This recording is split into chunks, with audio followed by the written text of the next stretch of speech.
I think the New York Mets just made an incredible trade that will not only help them win games in 2026, but also give them the roster flexibility needed to add more pieces to get closer to their aspirations of winning a World Series championship. If you like today's video and you want to hear more stuff like this, make sure you like and subscribe, and leave a comment letting me know who you thought won the Mets and Rangers trade, as the New York Mets sent over outfielder Brandon Nimmo for second baseman Marcus Semien. And we're going to break down both their seasons, why I think this is a good trade for the Mets, and why I think they're not close to done making additions. All of this right here in this video and on this channel. Let's start talking about Brandon Nimmo and the season he just put together, because a lot of this hinges on my opinions on Brandon Nimmo and where his career has kind of gone over the last few seasons. Nimmo produced a 114 WRC plus, a 760 OPS, as he hit 262 with a 324 average, hit 25 home runs, was worth 3.0 wins above replacement. He was a negative defensive outfielder on the season, -1 fielding run value, playing the corner outfield,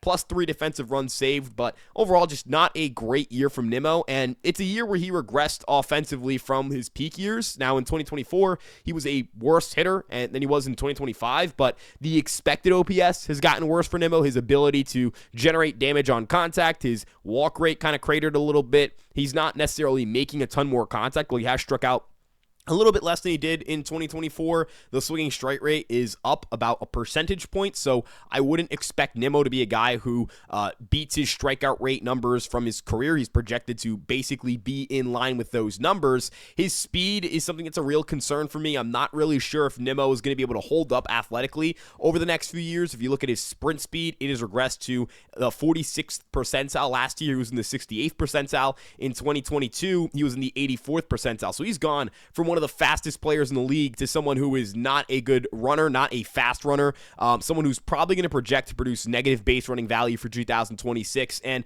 this is a guy who's under contract through the 2030 season. He's played his 2023, 2024, and 2025 seasons. He's still got 5 more years on that contract, and that is where I'm a little bit confused as to what the Rangers are doing here. They owe him $100 million over the next 5 years for his age 33, 34, 35, 36, and 37 seasons. These are going to be years where you expect Nimmo to hopefully produce 3 WAR, but be closer to that 2 to 2.5 WAR mark for the first few years, and then towards the back end be closer to a platoon outfielder, more of a a 2, maybe 1.5, maybe 1 WAR guy.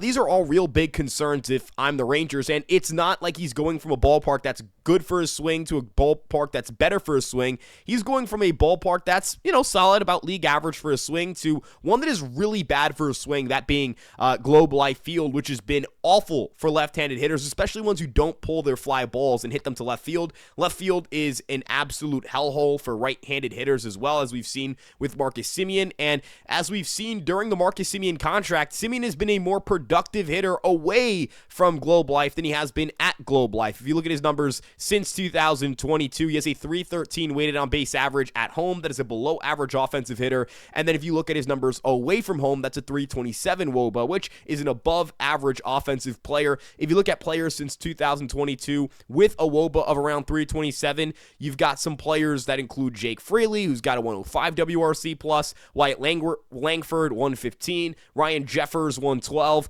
Charlie Blackmon, 96, although he's a Rockies player, you expect that to be the case with park adjustments. Lars Nootbaar, 328, that's a 111 WRC plus. So Semien has been roughly a 10 to 15% better than league average hitter away from Globe Life Field, and this past year he was a league average hitter away from Globe Life Field. So I think that Semien is someone who would benefit more from playing away from Texas, and Nimmo is someone who's going to lose offensive numbers from going from Citi Field to Texas. Now let's flip over to the Marcus Semien side of this conversation. Now Marcus Semien is a player who has had an up and down tenure with the Rangers. His first year he produces 4.4 WAR, but gets off to a brutal start, ends up finishing with a WRC plus of 107. The next year has an elite MVP 3 year. He has 29 home runs, 100 RBIs, 348 on base percentage, elite defensive second baseman, puts up 6.5 WAR. The year after, he's a league average second baseman offensively, and a league average hitter offensively, but elite defense once again, 4.3 wins above replacement, tons of volume.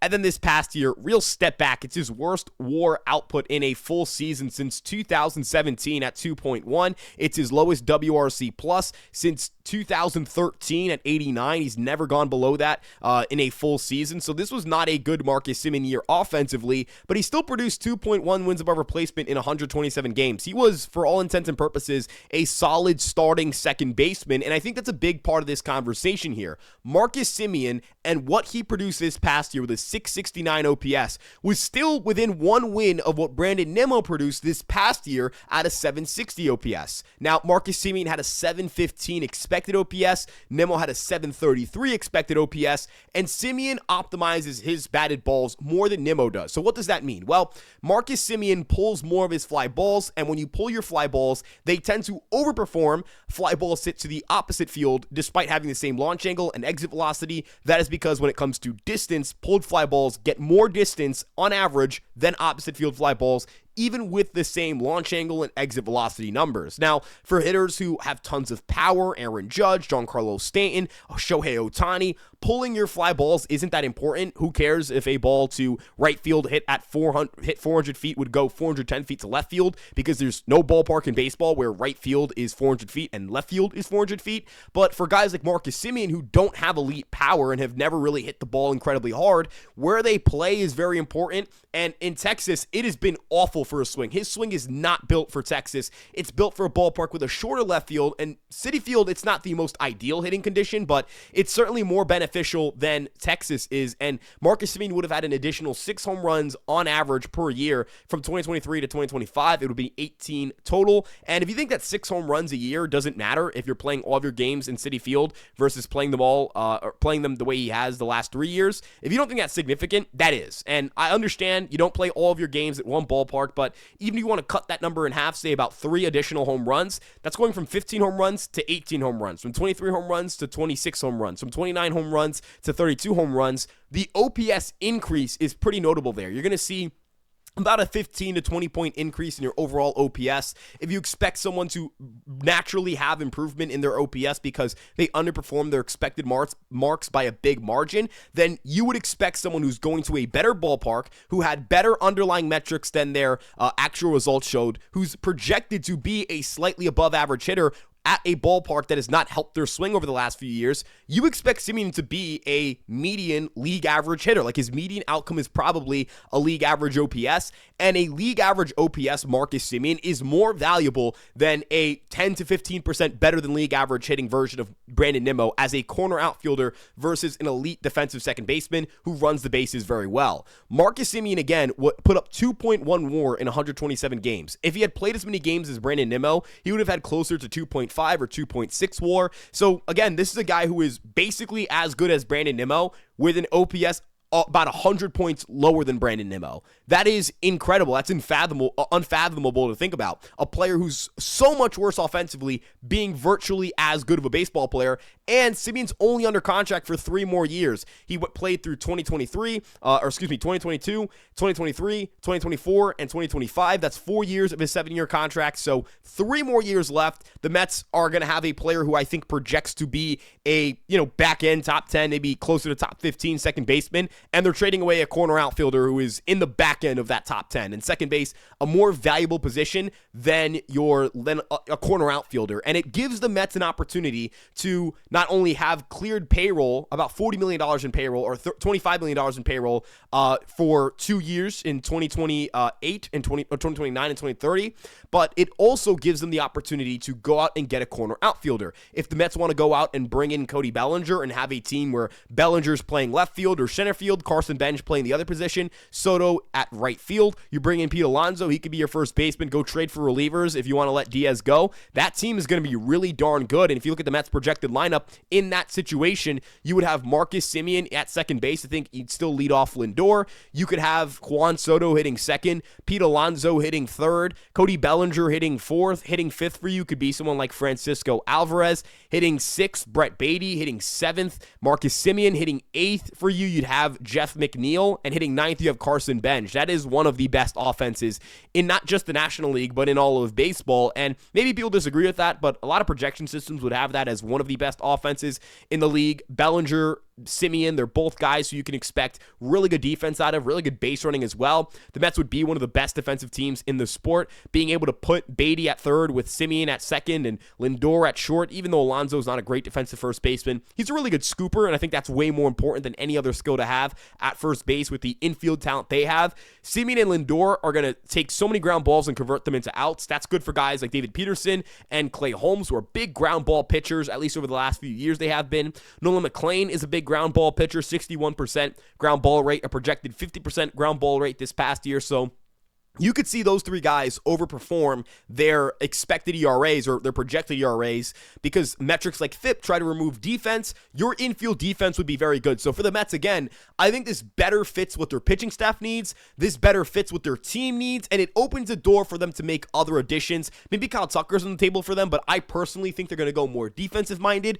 If you're a Met fan, your dream should be like a Byron Buxton as someone you can bring in because that guy would be a game changer. Bellinger, I still think, is a very good fit. Maybe you take a flyer on a Luis Robert Jr., whatever it may be. The Mets, I think, are going to be a better team because of this trade. And maybe you disagree, maybe you agree. I do want to know what you guys think in the comment section below. But if you're a Met fan, I'd be very happy about this trade. You're getting salary relief over the course of a 5-year window, which I think is more important than the annual average salary for a team like the Mets. And the annual average salary gap isn't large enough to care that much. From a roster building standpoint, it opens up the opportunity to improve in left field. You are better at second base with Semien than like Luis Angel Acuna or Ji Hwan Bae. Like, those guys are not better than Marcus Semien. It's not even close. And then you look at your ability to upgrade in left field. I think there's a lot of corner outfielders who would be better than Brandon Nimmo, or a lot of players who would make you better than Brandon Nimmo. Carson Bench might be better than Brandon Nimmo this upcoming season. So when we look at it from the standpoint of improving your roster, you're better at second base, and you have the opportunity to get better in left field, and you might be able to bring Alonso back and remain as good as you were at first base. Maybe you take a hit in your bullpen, but your bullpen was really bad outside of Edwin Diaz, so maybe you need to focus more on having multiple good relievers and not just one super mega closer contract. So depending on how David Stearns navigates this offseason, this could be a very good trade for the Mets. Time will tell, but I do believe this is a good move for the Mets, and one for the Rangers that leaves me scratching my head. Why are you trying to shed payroll but adding more payroll over the course of a 5-year window? Why are you adding a player who's a poor offensive fit for your ballpark? And ultimately, what is the direction of the Rangers here? I'm very curious to see how they navigate their offseason after this, but not a big fan of this trade for them. For the Mets, I'll give them a B+. I think this is a good use of Brandon Nimmo. For the Rangers, I'll give them a C. No one gets an A on this. At the end of the day, you're trading pretty risky contracts. Like, Semien could very easily just stink next year, have a 600 OPS, regress defensively, not be as fast, and not be a productive player. Brandon Nimmo could be absolutely terrible next year. Those are all realistic outcomes. But I think the most likely outcome is that Brandon Nimmo is a 110 OPS plus guy. He is a bad defensive corner outfielder. He doesn't move as well on the bases. And in Semien's case, about a league average hitter, really good defensive second baseman, maybe not elite anymore, but pretty good, and a positive base runner. I think the median outcome is that Marcus Semien is better than Brandon Nimmo next year, and you only have him under contract for 3 years compared to 5 years with Nimmo. So again, let me know what you guys think in the comment section below. Make sure you like and subscribe, and we'll see you guys in the next one. Peace out, everybody.